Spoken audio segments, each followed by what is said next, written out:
Can't you give him some, like, Sudafed or something? No. I know. Here we go. Let's see. Could you get them all situated for me? I got to get my keys. Anyway, I have gone and left my as I was saying, I just got back from the Yucatan, and they heard about Familia's Trimobile down there, and so they decided to ask her to import one. And this here is a picture of her unloading the automobile actually at the dock. I don't know if you can see her, that's her in the dark clothing. I don't know why they didn't give her credit here. Unfortunately, it didn't. Excuse me, turn that thing off. Doing right. Can't we control him? All right. Folks, we got lots of seats in here. Fletcher, can you take over for a second? Oh, sure. Y'all come on in and cop a squat anywhere. I'm about to give one of my lectures. That's a nice outfit. Did you get that while you were in prison or after you left and it gets shut? Ah, I see, yeah. Jimmy, just come on in. Yeah, y'all just sit right there. Grace, we got some empty seats in here. If you want to tell folks to come on in. Well, there they go. That's good. Still seats available in the treasure room for a lecture by our local curator, Fletcher. That's it. Okay. Well, good evening, everybody. I'm glad to see y'all. My name is Fletcher Hodges. I'm the club's curator. And that doesn't mean I cure anybody. But what I do is I label and research all the artifacts here in the club. And it's kind of a big job. And I brought y'all here into the treasure room so I could show you some of these specifically. Now, unlike the ones out on the walls there in the main salon in the club, these objects are of what we call dubious history. So the word treasure in our title for this room, treasure room, is actually a misnomer. I think a better word would be junk.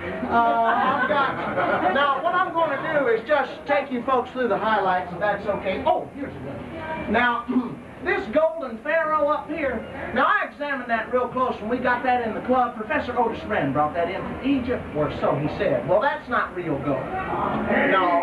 No, that's not real gold. That's actually gold foil, and you peel that back, and it's almonds and chocolate underneath. It used to be a bunny, but Otis ate the ears off. These real big. Oh, yeah. And this large snake, this is real impressive. Now, this used to be standing outside a Buddhist monastery. You know about Buddhism, sweetie? They're bald and they hum a lot. Yeah. Well, this used to be outside a Buddhist monastery in Sri Lanka, and one of them things was poison. And they would have a novice, I'm sorry, sir, I'm just blind. They'd have a novice monk come in and prick his finger on one of the things to test his faith. Now, if he pricked his finger on one of the three things that didn't have poison on it, then he got to be a monk. And if he pricked his finger on the one that got the poison, then the other monks had something to do that week. Now right next to that, this helmet is not a Viking warrior's helmet like you might believe. That's what we thought it was. But after careful research, I found out that that is actually a Viking woman's streaks and tips kit. And right next to that, on the legs there, is a real fine example of a bowl. And I know that many of you may recognize this as a very rare three-tiered Native American lazy Susan. And this brass piece right here, this is the first known example of the Chinese takeout. This was actually the only remaining artifact of the Hung Fat dynasty. They only ruled China for about 20-30 minutes, and then they all died out because of too much MSG. Let's see. Oh, I'm glad I saw this. This has got to be my favorite. Now, I think this is the real article. I think we're going to be putting this out in the main salon real soon. This is a yam god from Papua New Guinea in the Serpent River Valley. Now, do you like yams? Do you like it? Oh, yeah. Well, the folks in Papua New Guinea do so much they worship them and they pray to them. This is a fertility idol, and see what the men of Papua New Guinea would do at certain times of the year in the spring, like it is right now, they would put their yams in their pockets and go to the town square. And then on the prearranged signal from the high priest, they'd all whip out their yams to see whose was the biggest. Oh yeah, he's done that before. Now this is really kind of an old piece. I think I got the day. Now what did that? Oh, thank you, sir. If you could just push, there's a hole on the back. Just put that on there. Yeah, I didn't want to touch it myself. Let's see. Now that was just a minor mishap, folks. That's nothing to be. Minor mishap? Oh, come now, Fletcher. You know I made that happen. Remember last week at the Celtic Lard you were? That was a mere coincidence, Beazle. Coincidence? You were standing on the opposite side of the room. Well, then it must have been a draft or the wind or Oh, Fletcher, stop pretending. You know I have the powers. Open the doors. We need to talk. Well, unlike others here in the club, I do not accept your preposterous delusions of telekinetic powers. Oh? Then I suppose that lovely jade Sheila isn't that important to you. Not my Shiva. Or that dusty baby samurai. Don't you touch that. And there's always your favorite.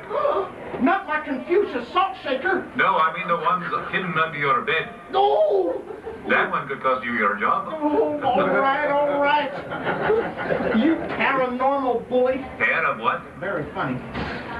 What do you want? Fletcher, I have needs. Cooped up in here all day. I'm getting cabinet fever.